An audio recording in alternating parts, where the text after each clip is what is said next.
নমস্কার, আমি স্বপ্না বন্দ্যোপাধ্যায়। আমার চ্যানেল গল্পরায় আপনাদের সবাইকে স্বাগত। আসুন আজকে আমরা একটা কবিতা শুনি, যে কবিতাটির নাম নার্সারি রাইম। কবি চৈতালি চট্টোপাধ্যায়। অত্যন্ত সাম্প্রতিক বিষয় নিয়ে এই কবিতা। কেমন লাগলো অবশ্যই জানাবেন। আমি খেলতে ভালোবাসি। মা রোজ অফিসে চলে গেলে কালো কাকু মতো ছেলে ফ্ল্যাটে মাসির কাছে আসে। ওরা গল্প সল্প করে, তখন মাসিও ঘুম যায়।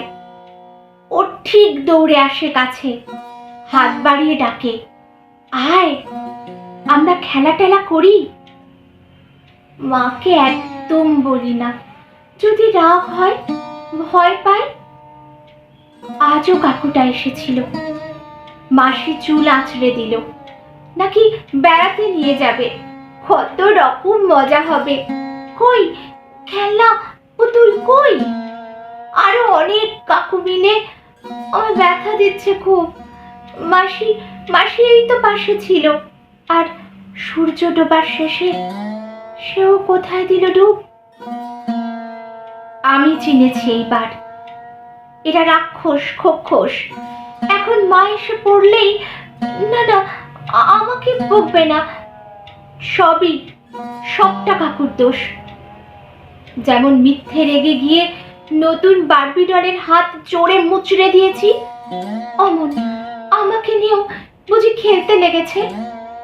আমার কান্না নিভে গেলে, চোখ আধার হয়ে এলে, ওরা মানুষ তো নয় কেউ, তাই গাছে মিশেছে।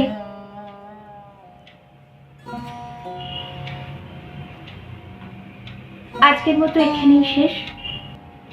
আবার আমরা সামনাসামনি হব কবিতা নিয়ে, কবিতার সাথে। নমস্কার।